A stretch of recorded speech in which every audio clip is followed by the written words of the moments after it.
আমরা 12-14 বছর পাছার চামড়া ছিলে ফেলেছি মাদ্রাসায়, আমরা খুঁজে পেলাম না যে নবী আমার মাটির, আর ওরা খুঁজে পেয়েছে নবী আমার মাটির। তার মানে কোথায় পাস?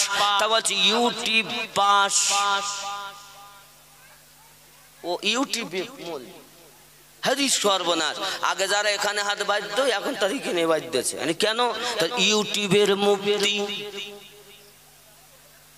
এই যুবক, ভালো করে ব্রেনের ভিতরে ঢুকিয়ে নাও। তুমি বলছো মুহাম্মদ আমাদের মতো, জোরে কন্না উযুবিল্লাহ। মুহাম্মদ আমাদের মতো, তাহলে তার মানে কি? মুহাম্মদ মানে চরম প্রশংসিত, তার মানে হলো চরম প্রশংসিত ব্যক্তি আমাদের মতো, ঠিক না? মুহাম্মদ আমাদের মতো।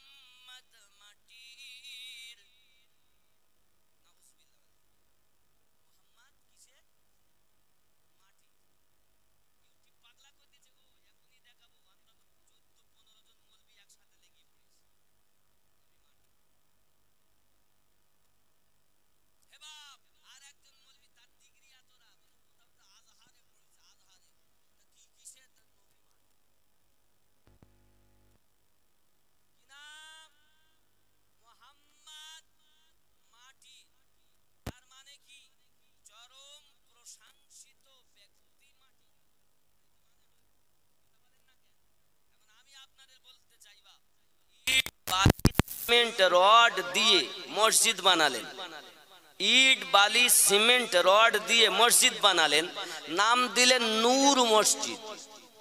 কি মসজিদ? নূর মসজিদ। মসজিদ নূরের হয়ে গেল, ইট বালি সিমেন্টের। আর আমাদের নবীকে আল্লাহ নিজে সৃষ্টি করেছেন কত প্রেম করে, আর সেই নবীকে তুমি মাটির বলতেছো। তার মানে ও আসলে আমাদের না। ডিগ্রি থাকতে পারে তার, কিন্তু সে আমাদের চিনে নিতে হবে। ডিগ্রি আমরা দেখি না, আমরা মোহাব্বত দেখি। যার মোহাব্বত আছে সে আমার, আর যার মোহাব্বত নাই সে আমার। ভালো করে বেলেনে ঢুকিলেন। হে বাপ, তাহলে আমাদের নূরের নবী। অনেকে বলছে হুজুর ওরা তো কোরআন থেকে বলতেছে, আপনি তো কোরআনের নয়। আল্লাহ পাক তো কোরআন শরীফে বলেছেন নবী আমাদের মতো। বলে কোথায় বলেছি? বলে এই তো আয়াত আছে। কি আয়াত? বিসমিল্লাহির রহমানির রহিম। কুল ইন্নামা আনা বাশারুম মিসলুকুম ইউহা ইলাইয়া। আপনি বলে দিন নামা আনা বাশারুম, নিশ্চয় আমি একজন তোমাদের মতো বাশার, তোমাদের মতোই মানুষ। কোরআন যখন বলে নবী আমাদের মতো মানুষ, তাহলে আমরা দুনিয়ার মানুষের কথা মানবো না, আল্লাহর কথা মানবো। কার কথা মানবো? তাহলে আল্লাহ কি বলেছেন? নবী আপনি বলুন আমি নিশ্চয় আমি তোমাদের মতো একজন মানুষ। ঠিক কি না? কথা বলেন না কেন? কথা ঠিক তো। কিন্তু বাবারে, এই চোর মলবি যারা দুনিয়ায়, এরা সমাজের মাধ্যমে এই জিনিসটাকে খুলে বলে না, যার কারণে মানুষ বুঝতে পারে না। তাই কেউ বলে আমি দেওবন্দি, কেউ বলে আমি ওহাবি, কেউ বলে আমি রেজবি, কেউ বলে আমি বেরেলবি, কেউ বলে আমি আজান গেছি, কেউ বলে আমি ফুরফুরা, এ বলে আমি ওই দলাদলি ভাগ করে ফেলেছি। বন্ধুরে, আমরা ওলামায়ে কেরাম যদি সঠিক করে সমাজের ভিতরে বার্তা দিতাম, তাহলে সবাই এক নবীকে প্রেম করত। দোষ আপনাদের নয়, দোষ আমার মতো মৌলবীদের। কাদের দোষ? আমাদের। তাহলে কেন? কারণটা জানুন। এখন আয়াত আমি দিলাম, কোরআন শরীফের আয়াত 3 ভাগে বিভক্ত হয়েছে। আমি আমিনউদ্দিন টাঙ্কা বাজিয়ে বলি, কোন মায়ের পুত থাকলে আমার সঙ্গে মোকাবিলা করো। তুমি যত বড় মুফতি হও, আলেম হও, আমার কোনো আপত্তি নেই। বেলালি কথা বলবো তো ইনশাআল্লাহ। তাহলে এখনই শুনেও 22 গেলেন গো। সুবহানাল্লাহ। বেলালি গজল বলবো ইনশাআল্লাহ। বেলালি গজল বলতে হবে না? কিন্তু আমি যে পয়েন্টটা তুলেছি এটা কি ক্লিয়ার করব? কারণটা কি? আল্লাহ পাক কোরআন শরীফে 3 প্রকার, ইউটিওয়ালা সব বড় বড় ডিগ্রির ভক্ত আজ শুনে যাও, আল্লাহ পাক রব্বুল ইজ্জাত কোরআন শরীফকে 30 পারা দিয়ে 14টা সেজদা দিয়ে 6666 আয়াত দিয়ে সংগঠিত করেছেন। জোরে কোন সুবহানাল্লাহ। এর মধ্যে আয়াতকে 3 ভাগে ভাগ করেছেন। কয় ভাগে? 1 নাম্বার হুরুফে মুকাত্তিয়াত। এমন কোন আয়াত আছে, এমন কিছু আয়াত আছে যেগুলোর মানে কেউ জানে না। সুবহানাল্লাহ কর, কেউ জানে না। আর এমন কিছু আয়াত আছে যেগুলোর মানে স্পষ্ট, আর ওই স্পষ্ট মানে যদি আমি মেনে নেই তাহলে আমার ঈমান থাকে না। তাকে কি বলে? তাকে বলে মুতাশাহাবে। কথা বুঝতে পারছেন? 3 নাম্বার আয়াত মুহকামাত, যে আয়াতগুলো দলিল হিসাবে মানা যায়, ঈমান ও আকীদা পোক্তা করা যায়। জোরে বলুন। আয়াত 3 ভাগে ভাগ হয়েছে। আপনি তো জানলেন যে হুজুর আয়াতে সবাই তো কোরআন বলছে, তা আমরা বুঝবো কি করে কোনটা কি? আমরা কোরআন বিশ্বাস করি তাই মনে করেছি কোরআনের আয়াত, তা আপনারাই খুলে বলেননি, তা আমরা কি বুঝবো? ঠিক কিনা বলেন? এবার আমি আপনাদের ব্রেনের ভিতর সংক্ষিপ্ত ঢুকাই। আয়াতে যেটা প্রথম নাম্বার আমি বললাম, নাম্বার 1 কি বলেছি সেটা হুরুফে মুকাত্তিয়াত। হুরুফে মুকাত্তিয়াত কোথায় আছে? যেমন কোরআন শরীফ খুলবেন, দেখবেন বিসমিল্লাহির রহমানির রহিম, আলিফ লাম মিম তাসিন ইয়াসিন আইন সিন কফ। জোরে বলুন মারহাবা। এই রূপ এগুলোকে হুরুফে মুকাত্তিয়াত বলে। এর মানে কোন হাফেজ, কোন মাওলানা, কোন মুফতি, কোন মুহাদ্দিস, কোন মুফাসসির, কোন মুস্তাহিদ, কোন মুজাদ্দিদ, কোন তাবিঈন, কোন সাহাবায়ে কেরাম যত আছে তাদের মধ্যে শ্রেষ্ঠ সিদ্দিক আকবর তাও জানেন না, ফারুক আজম তাও জানেন না, উসমান জিন্নুরাইন তাও জানেন না, আলী কারামাল্লাহু ওয়াজহুল কারীম সেও জানেন না। এমন কি আল্লাহর ফেরেশতা আজরাইল ফেরেশতা তিনিও জানেন না, মিকাইল ফেরেশতা তিনিও জানেন না, ইসরাফিল ফেরেশতা তিনিও জানেন না, এমন কি জিবরাইল আমিন যিনি এনেছেন উনিও জানেন না। ওই তুমি যদি বলো জানে তো প্রমাণ দাও, আমি আমিনউদ্দিন 1 লক্ষ টাকা তাকে প্রাইজ দেব। চ্যালেঞ্জ করে বলি দালালি মৌলবি আমি লয়, দলিলি মৌলবি। আয়াত এর মানে জিবরাইল আমিনও জানেন না। তার কারণ কি? আমার নবী পাকের কাছে যখন কোন আয়াতে কারিমা জিবরাইল আলাইহিস সালাম এনেছেন, নবী পাক জিবরাইল আমিনের সঙ্গে তেলাওয়াত করেছেন। সুবহানাল্লাহ। কিন্তু যখন হুরুফে মুকাত্তিয়াত গুলো এনেছেন জিবরাইল ফেরেশতা, তখন আমার নবী বলেছেন আলিমতা ফাহিমতা, আপনি আনলেন আর আমি বুঝে নিলাম। আর তুমি বলছো জিবরাইল আনতেন তাই জানতেন, তাছাড়া জানে না। আমি বলি বাবা জিবরাইল ছিলেন মাধ্যম, তবে আপনার একটু বোঝার ত্রুটি আছে। যে জিবরাইল আমিন আনেন এটাকে কি বলা হয়? আরবিতে বলা হয় ওহী। কি বলা হয়? ওহী। ওহী 2 রকম, 2 ভাগ। 1 নম্বর ওহী, ওহীয়ে মাতলু মানে আপনার ডাইরেক্ট, আর একটা ওহী হলো গায়রে মাতলু, ইনডাইরেক্ট। ইনডাইরেক্ট বাবা ফুটবল খেলা দেখেছেন না? খেলাটা বলো জায়েজ না শরীয়তে, তাও উপমা স্বরূপ বলছি। হ্যান্ডবল যদি হয় তা কি বলে? পিক, একদম বাঁশি বাজিয়ে দিল কিক। কেন? তার যে গোল হবে, গোলে কোথা মারবে? তার ইনডাইরেক্ট। তার মানে কি মাঝখানে প্লেয়ার গুলো বাধা দেবে, 9 জন হোক আর 7 জন হোক, প্লেয়ার যারা ছিল ওরা বাধা দেবে আর বল মারবে। গেল গেল, নইলে ও যার পিঠে লাগলো লাগলো, বাদাম করে পেলান্টি হয় না। হ্যান্ডবল হলে আবার হ্যান্ডবল হয়েছে বলছে কিক, কি তাহলে ডাইরেক্ট। মানে খালি গোলকিপার থাকবে আর যে বল মারবে থাকবে আর কেউ থাকবে না। তাহলে আল্লাহ পাক ওহিয়ে মাতলু যেটা দিয়েছেন ডাইরেক্ট আমার আল্লাহ আমার নবীকে জানিয়ে দিয়েছেন, সেটা জিবরাইল আমিনও জানেন না। তাই নবী বলেছেন আলিমতা ফাহিমতা, আপনি আনলেন আর আমি বুঝে নিলাম। তার মানে জিবরাইল আমিনের থেকেও আমার নবীর জ্ঞান বেশি না কম? জোরে বলো। আর আপনি বলছেন নবী জানে না, কিন্তু জালিকাল কিতাবু লা রাইবা ফি থেকে জিবরাইল আমিনও জানেন, আমার নবীও জানেন। কিন্তু আলিফ লাম মিম ত সিন মিম ইত্যাদি এর মানে আল্লাহ জানেন, আর আমার আল্লাহ জানানোতে আমাদের নবী জানেন। জোরে বলে। আমাদের নবী কি জ্ঞানে কম?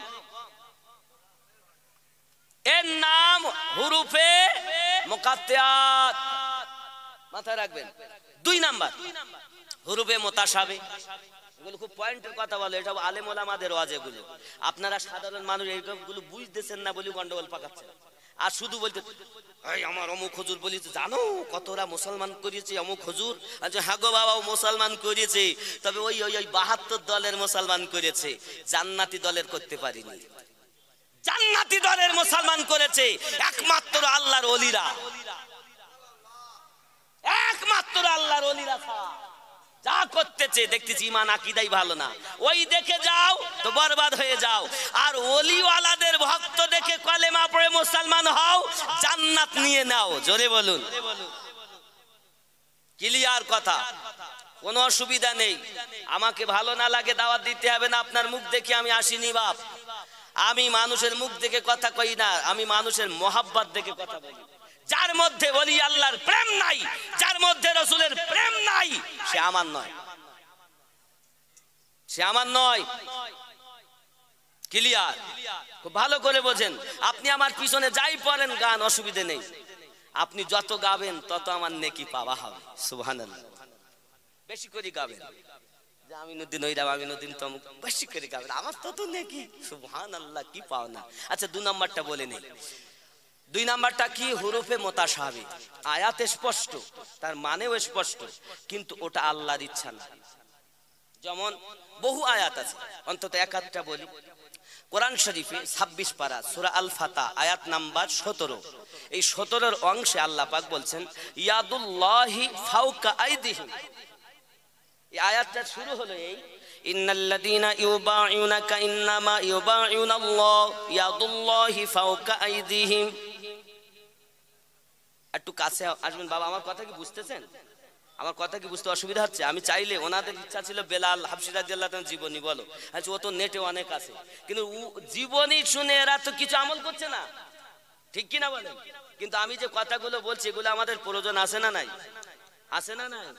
এগুলো প্রয়োজন আছে বাপ, দরকার আছে। আমাদের সমাজে আমরা যারা ওলি আল্লাহর পাগল ছিলাম, আস্তে আস্তে কল পেয়ে সোলা কোলা পেয়ে সব ওইদিক ছড়িয়ে যাচ্ছে। আমি বলি বাবা, এ যারা হোসাইনের প্রেমের মুসলমান তারা জীবন দেয়, কিন্তু কলের লোভে ঈমান বিক্রি করে না। তুমি কলের লোভে ওদের দলে নাম লিখালে কেন? তোমার পীরের কি মাল কম ছিল? তুমি আসলে পীরের দরবারে গিয়ে নিতেই পারো, ঠিক কি না? আল্লাহর ওলিদের দরবারে আল্লাহ মা খাজানা দিয়েছেন, তুমি চাইবা আর আল্লাহর ওলির ওসিলায় আল্লাহ তোমায় দিবে। তুমি নিতেই জানো না, তুমি নিতেই জানো না, ঠিক কি না? আমার কথা কি বুঝতেছেন? তাহলে আয়াত 26 পারা সূরা আল ফাতা আয়াত নাম্বার 17, এর মানে কি? নিশ্চয় যে বা যাহারা আপনার কাছে যারা বায়াত গ্রহণ করেছে নবী, তারা আমি আল্লাহর হাতে বায়াত গ্রহণ করেছে। ইয়াদুল্লাহি ফাওকা আইদিহিম, আর আপনার হাতের উপরে ইয়াদুল্লাহ মানে আল্লাহর হাত। আচ্ছা আল্লাহর কি হাত আছে? কথা কন। কোরআনের কিন্তু স্পষ্ট মানে ইয়াদুল্লাহ আল্লাহর হাত। তাহলে আল্লাহর হাত স্পষ্ট। এখন যদি আমরা বলি আল্লাহর হাত, তাহলে এই আল্লাহর হাত ধরতে গেলে তাহলে হাত ফিট হতে গেলে তো বাহু লাগবে, নইলে হাত ফিট হবে কোথা? হ্যাঁ, আর বাহু যখন ধরবো তখন বুক না হলে বাবা হাত থাকবে কোথা? আর যখন হাত বুক ধরবো তাহলে মনে করতে এদিকে আছে, তাহলে এই বুকও থাকতে গেলে তো তাহলে কোমর লাগবে, এই কোমর না হলে এও বা হবে কোথায়? আর কোমর যদি থাকে তাহলে পা ধরে নিতে হবে, পা না হলেও ফিট হবে কোথা? ঠিক কিনা? তাহলে আল্লাহর হাত যখন মেনেছি তখন একটা মূর্তি হয়ে গেছে, লে মূর্তির পূজা কর।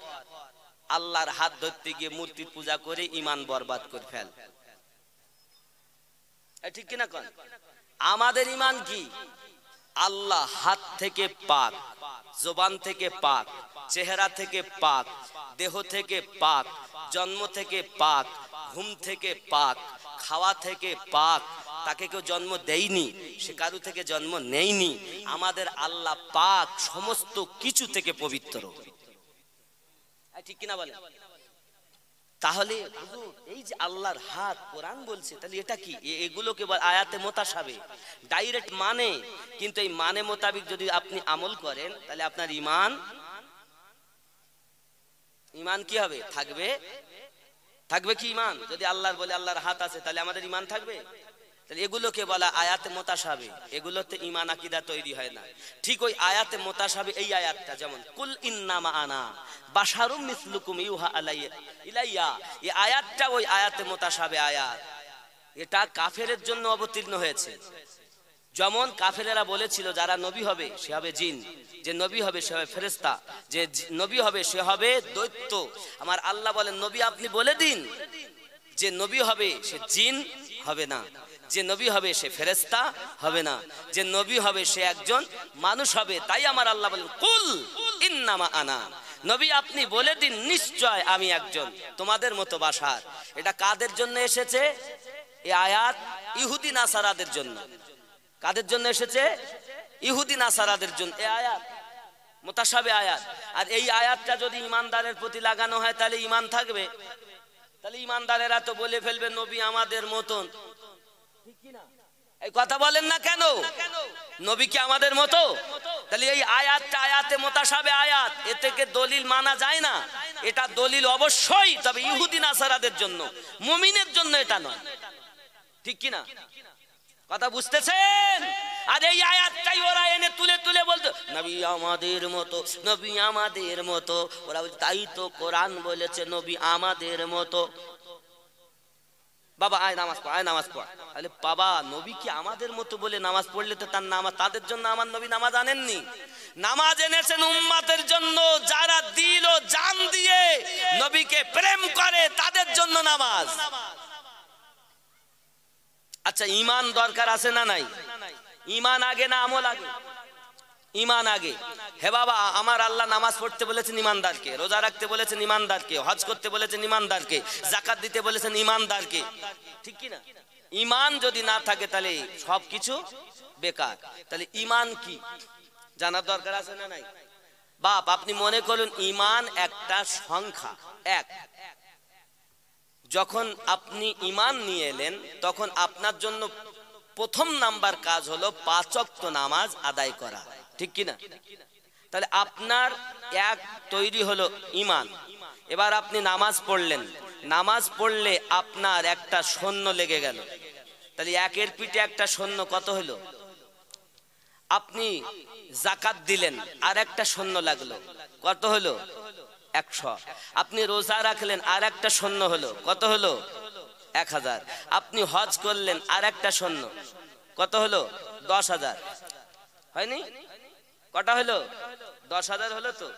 আচ্ছা বাবা, এখন মনে করেন আমি আর ভাইজান রাস্তা দিয়ে যাচ্ছি, যেতে গিয়ে বাবা ইনি পার হবে, মনে করেন আমি পার হব।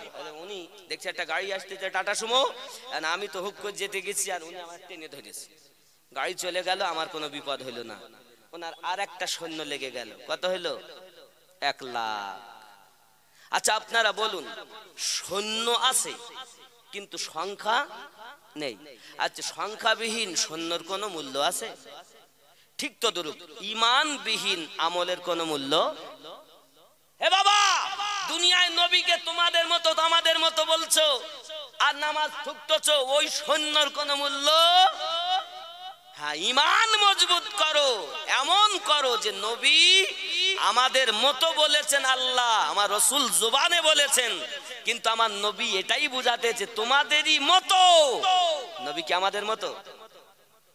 কোন স্বামী যদি তার স্ত্রীকে ধরে বলে স্ত্রী তুই আমার মায়ের মতো, যেমন তার বিবি থাকে না তয়াকার লয়াকার ক হয়ে যায়।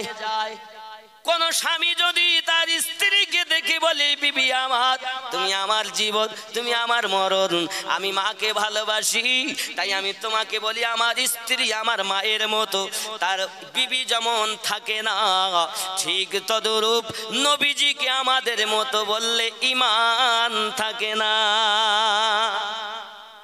ঠিক কি না? বন্ধুরে আমার, নবী মানুষ, কিন্তু দুনিয়ার কোন মানুষের সঙ্গে আমার নবীর তুলনা করা যাবে? কিন্তু এরা যদি বলে নবী আমাদের মতো, কি বলবেন? বুঝে নিতে হবে এক কথায়, এ আসলে আমার। টুপি দেখে ভুলতেছেন? হ্যাঁ, দাড়ি দেখে ভুলতেছেন? বন্ধুরে আমার, বোঝা গেল তাহলে আমার নয় বাবা। এই রূপ ভাবে আয়াত এসেছে হরুফে মুতাশাবি। আগে আপনাকে জানা দরকার এই আয়াত দলিল মানা যাবে কি না। রে আমার সোনামানিকেরা, তাহলে আমার নবী পাককে আল্লাহ তিনটি রূপ দিয়েছেন, মানবিক রূপ দিয়েছেন। যে মানবিক রূপে আমার নবী 63 বছর জীবন যাপন করেছেন। হে বাবাজিরা আমার, 2 নাম্বার রূপ আমাদের নবীর হলো মালিকি রূপ, মানে ফেরেশতাদের রূপ। 1 2 3 4 5 6 7 আসমান ভ্রমণ করেছেন আমার নবী 2 নাম্বার রূপ দি। আব্বাজি আমার এবার সিদরাতুল মুনতাহায় চলে গেলেন নবী আমার। জিবরাইল আমিন বলেন, হুজুর আপনি আমার মতো নয় যে আপনাকে বাধা দেব, আর আমি জিবরাইল আপনার মতো নয় যে সঙ্গে যাব। আমি জিবরাইল যদি চুল পরিমাণ আগিয়ে যাই আমার ডানা জ্বলে যাবে। ওগো নবী আপনি চলে যান। নবী গো, আমি আপনার মতো নয়, আপনিও আমার মতো নন। তাহলে বোঝা গেল জিবরাইল আমিনের যে আকীদা, তামাম দুনিয়ার সুন্নি মুসলমানের সেই আকীদা। ঠিক কি না? এখন কোন মৌলবি হয়ে মুফতি হয়ে যদি বলে নবী আমাদের মতো, তা বুঝতে হবে ও জিবরাইল আমিনের থেকেও বেশি বুঝে ফেলেছে। ঠিক কি না? ঠিক কি না? বন্ধুরে আমাদের ঈমান ও আকীদা, আমার জিবরাইল আলাইহিস সালাম যে কথাটি বললেন, হুজুর আপনি যান, আমি যদি আগিয়ে যাই আমার ডানা জ্বলে যাবে, আপনি চলে যান। আমার নবী পাক সাল্লাল্লাহু আলাইহি সাল্লাম গেলেন। কেন? এখানে আমার জিবরাইল বোঝাতে চেয়েছেন, হুজুর আপনি এত সময় বাশারিয়াতে ছিলেন, সঙ্গ দিয়েছি আল্লাহর দেওয়া ক্ষমতাতেও আমি মালিকি রূপে এলেন, আমিও ফেরেশতাদের মধ্যে ছিলাম, আপনার সঙ্গ দিয়েছি। এবার আপনি হকিকত রূপে যাবেন আল্লাহর দিদার করতে। ওগো নবী, আমি জিবরাইল 600 ডানা আমার জ্বলে যাবে, আপনি চলে যান, আমি যেতে পারবো না। তার মানে আমার আল্লাহ আমার নবীকে 3টি রূপে ক্ষমতা দিয়েছেন। নবী আসলেই যে কি সঠিক আমার আল্লাহ জানেন। আরো জোরে বলুন সুবহানাল্লাহ। আমরা সুন্নি মুসলমান এটাই তো মানি, আমাদের নবী এমন নবী যার কোনো তুলনা জগতে মেলে না বাবা। এ বাবাজি, এই জন্যই তো বলা জন্ম আমার নবীর যুগে হলে হতো দুনয়নে রাসূল পাক দেখিলে কেমন হতো জন্ম আমার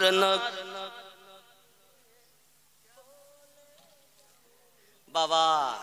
তো বাংলাদেশের শ্রোতা সত্যি চাঙ্গা, ওদের একবার বলতে বললেই হয়।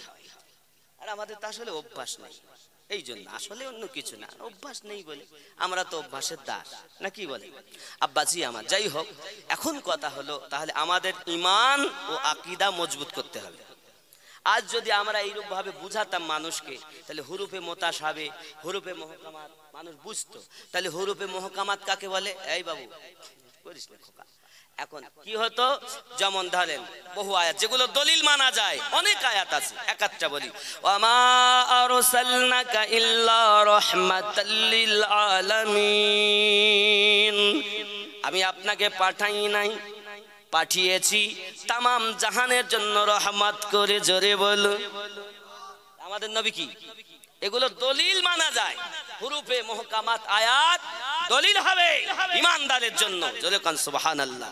আর দুনিয়ায় গন্ডগোল হওয়ার একটাই কারণ, আম গাছের সাল জাম গাছে, জাম গাছের সাল আম গাছে মিলিয়ে দেয় দিয়ে লোকে বলতে কোরআন শরীফ তো বলি যাচ্ছে, তাহলে আমরা কোরআন ছাড়া মানবো না, হাদিস ছাড়া মানবো।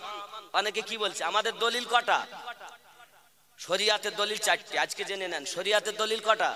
4টি। কোরআন, হাদিস, ইজমা, কিয়াস।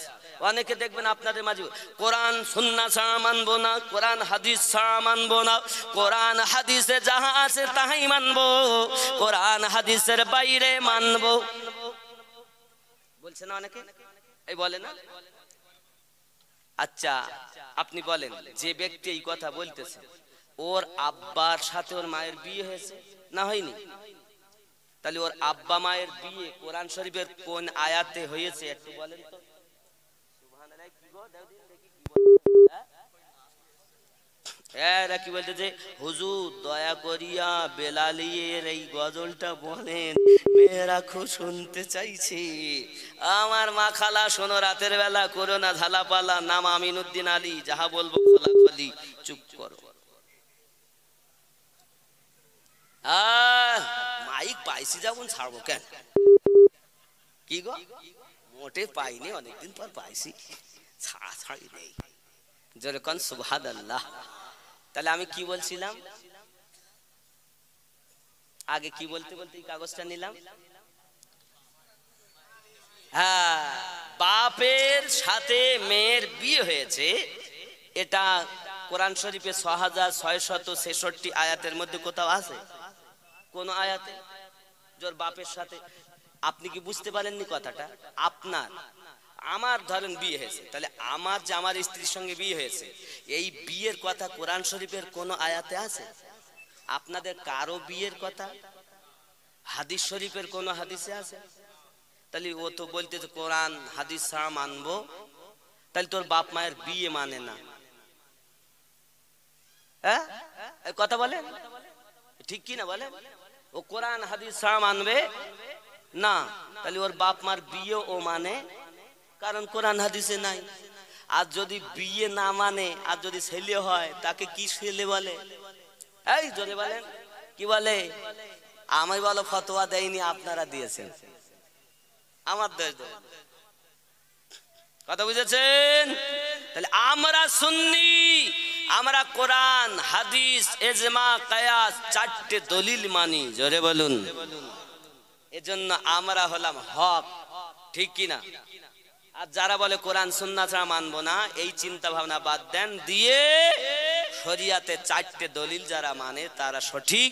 আর 4টের মধ্যে কোরআন হাদিস অনুযায়ী তো 4টে, এই কথা কর না, ঠিক কি না?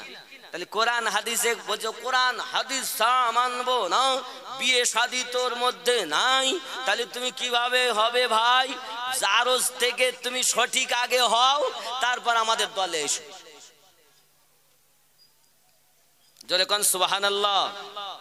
ওরে বাবা গজলের ঝাপ দেখেছেন, 7টা গজল, এত গজল বললে হবে না। হ্যাঁ বাবা, এত গজল বললে হবে না। আমি যে গুরুত্বপূর্ণ কথাগুলো, এই গজল তো শুনতে পাবেনি, কিন্তু এই কথাগুলো সব সময় হয় না, আল্লাহ বলাচ্ছেন তাই বলছি, আমার মুর্শিদের দয়া। বাবা আমি চাই সুন্নিয়াত কায়েম থাক। কি কায়েম থাক? সুন্নিয়াত।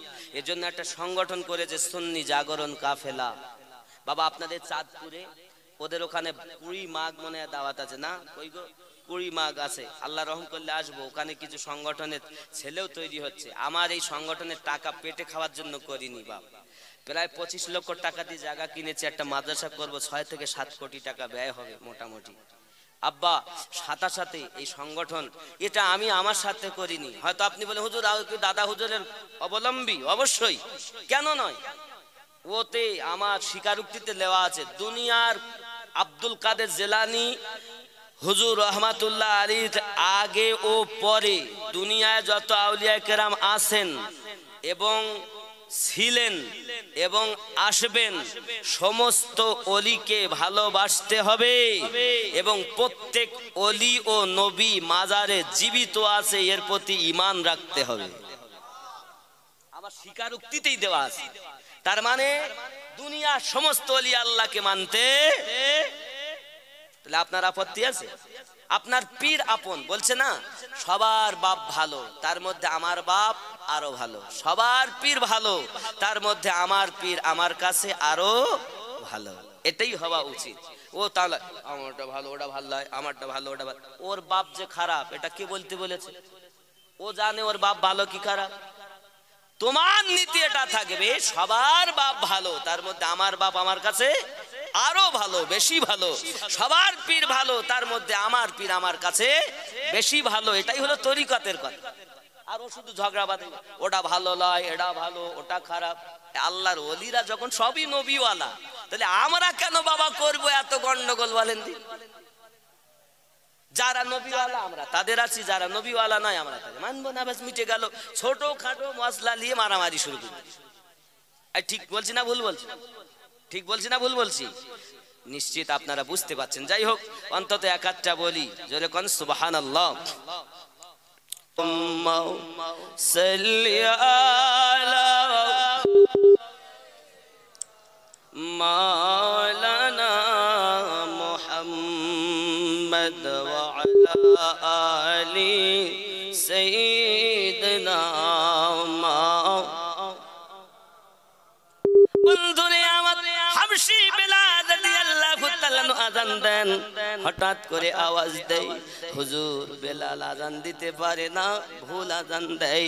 কেন ভুল হয়? হাবশী বেলাল রাদিয়াল্লাহু তাআলা আনহু উমাইয়ার যন্ত্রণাতে বালুর উপরে শুইয়ে রাখার পরে বাবা কয়েক মন পাথর বুকের উপরে চাপিয়ে দিয়েছে। আমার নবীর আশিক বেলাল রাদিয়াল্লাহু তাআলা আনহু জবান দিয়ে বলছেন, আনতা হাদুন আনতা হাদুন লা ইলাহা ইল্লাল্লাহ। আব্বাজি উমাইয়ার ভালো লাগে না, প্রহরীদের বলে যা লোহার প্রেগ নিয়ে আয়, লোহার প্রেগ নিয়ে আসি। জিহ্বাখানা টেনে মাঝখানে প্রেগ বসিয়ে দেয়। নিষ্ঠুর, একবার মায়া লাগলো না? আমার নবীর আশিক বেলাল রাদিয়াল্লাহু তাআলা কি এমনি করে তোর কষ্ট দিতে রে বাবা? পুরো দেহটা ঝাঁঝরা করে দিয়েছে। তার জিহ্বাখানাতে যখন প্রেগ বসিয়ে দিয়েছে, হে সোনা মানিক, কয়েকজন রাসূলের সাহাবী তেদারাতে যাওয়ার কালে হাবশী বেলাল রাদিয়াল্লাহু তাআলা কে একটু দেখার জন্য এগিয়ে গেলেন রে বাবা। এগিয়ে যাইয়া কাঁদে, ব্যবসায় যাওয়া হয় না, বাড়ি ফিরে যাই, দয়াল নবীর কাছে উপস্থিত। হুজুর ভাষায় বলতে পারবো না, এত কষ্ট নিষ্ঠুর জালিম উমাইয়া বেলালকে দিয়েছে। কয়েক মন ওজনের পাথর বসান তার বুকের উপরে, হাত হিলাতে পারে না, পা হিলাতে পারে না, জবান দিয়ে ইসলামের ধ্বনি প্রচার করে। সেই জিহ্বাখানা টেনে মাঝখানে পেরেক বসানো গো নবীজি, বুগা হু হু করে কাঁদে, গাধার মতো আওয়াজ বার হয়, তবু নবীর আশিক বেলাল নবী হলে না। যখন মুক্তি হয়, আজাদ হলেন তিনি, ওই জিহ্বাখানায় পেরেক বসানো জায়গা মোটা ছিল রে বাবা। আর কেরাতের নিয়মে লেখাই আছে, জিহ্বার মধ্যস্থল ওপরের তালুর সঙ্গে মিলালে 3টি অক্ষর উচ্চারিত হয়, জিম শিন আর ইয়া। যেহেতু বেলাল হাবশী রাদিয়াল্লাহু তাআলা জিহ্বাখানে মোটা হয়ে আছে রে বন্ধু, বড় শিন উচ্চারণ করতে গেলে উচ্চারিত হয় না, ওই মোটা জায়গাটা আটকে যায়। তাই হয় কি, আশহাদু না হয়ে আসহাদু হইয়া যায়। সবাই ফতোয়া দেয়, দরুদি গো বেলাল সঠিক উচ্চারণ করতে পারে না, ওকে আযান দিতে হবে না। মসজিদের মধ্যে যখন সকলে আলোচনা করে, আমার নবী ডাক দেয়া কয়, বেলাল হুজুর আযান দিও না। বেলাল হাবশী রাদিয়াল্লাহু তাআলা কাঁদে দাঁড়াইয়া দাঁড়াইয়া, পৃথিবীর মানুষ আমায় যদি মানা করতেন আমি আযান বন্ধ দিতাম না গো, আমার দরদি দয়াল কয়েছে আযান দিও না। শুধু দাঁড়িয়ে কাঁদে। আযান দেন নবীর সাহাবী আমির হামজা রাদিয়াল্লাহু তাআলা, আযান যখন দেন মধুর কণ্ঠে আওয়াজ হয়, সব মানুষ বাড়ি ছেড়ে মসজিদে নামাজ পড়তে আসে। বাবাজি আমার তখন এখনকার মতো ঘড়ি ছিল না, ঘন্টা ছিল না বাবা। তারকা দেখে দেখে নামাজ পড়া হতো, ছায়া দেখে দেখে নামাজ পড়া হতো, গায়ের লোম দেখে দেখে নামাজ পড়া হতো বন্ধুরে। এখন মসজিদে যখন এসেছে বাবা, এমনি সময় দেখে ওই মসজিদের ভিতরে বাইরে আরো যেন অন্ধকার নেমে এসেছে। সবাই বলে তুমি হয়তো আজান অগ্রিম দিছো, আবার দাও। আবার দেওয়া হলো, ফর্সা হয় না, আরো অন্ধকার নেমে এসেছে। হে বাবাজি, আবার সকলে মিলে ফয়সালা করি, এত দেরি হয়ে গেল, নিশ্চিত তুমি ভুল দিয়েছো, আবার দাও, হয়তো এবার ফর্সা হতে পারি। আবার আজান হয় রে বাবা, কিন্তু ফর্সা হলো না। কি হবে, কি ব্যাপার? আমার আল্লাহ বলেন জিবরাইল আবার হাবিবের কাছে চলে যাও। কেন? যাইয়া বলে দাও বেলালকে আজান দিতে দাও। বেলাল যদি আজান না দেয় সকাল হবে না গো। যাও। জিবরাইল আমিন আসেন, ইয়া রাসূলুল্লাহ, ইয়া হাবিবাল্লাহ, হুজুর পৃথিবীর মাটিতে আজান হয়েছে, কিন্তু বাইতুল মামুরের ফেরেশতাদের কাবা হলো বাইতুল মামুর, মানুষের কাবা হলো বাইতুল্লাহ। আল্লাহর ফেরেশতা বাইতুল মামুরে। বেলাল হাবশির আজানের অপেক্ষায় থাকে গো। আল্লাহ অর্ডার করেছেন হাবশি বেলালকে আজান দিতে। এই নবীর প্রেমের পাগল যারা প্রেম খেলা খেলে, হাইরে নবীর প্রেমের পাগল যারা প্রেম খেলা খেলে, ও গো নবীর প্রেমে ওয়াসকুরুনি দন্ত দেয় ফেলে। নবীর প্রেমের পাগল যারা প্রেম খেলা খেলে, জোরে কোন সুবহান। আমার আল্লাহ পাক অর্ডার করলেন বেলাল আজান দাও। বেলাল রাদিয়াল্লাহু তাআলা শুধু আমার রাসূলের বানানো মুয়াজ্জিন নন, স্বয়ং আমার আল্লাহ পাকেরও বানানো মুয়াজ্জিন। এখন যদি সেই বেলাল শিনটাকে বাদও দেয়, কোনো অসুবিধা আছে? কেন? হাবশি বেলাল রাদিয়াল্লাহু তাআলা নূর ভিতরে যে প্রেম ছিল বন্ধুরে, সেই প্রেম অন্যের ভিতরে ছিল না। আমার আল্লাহ বেলালের প্রেমটারে ভালোবেসেছে। আমরাও যতদিন বাঁচবো আমার নবীকে প্রেম করে যাব। ইয়া নবী সালাম, ইয়া রাসূল সালাম, ইয়া হাবিব সালাম।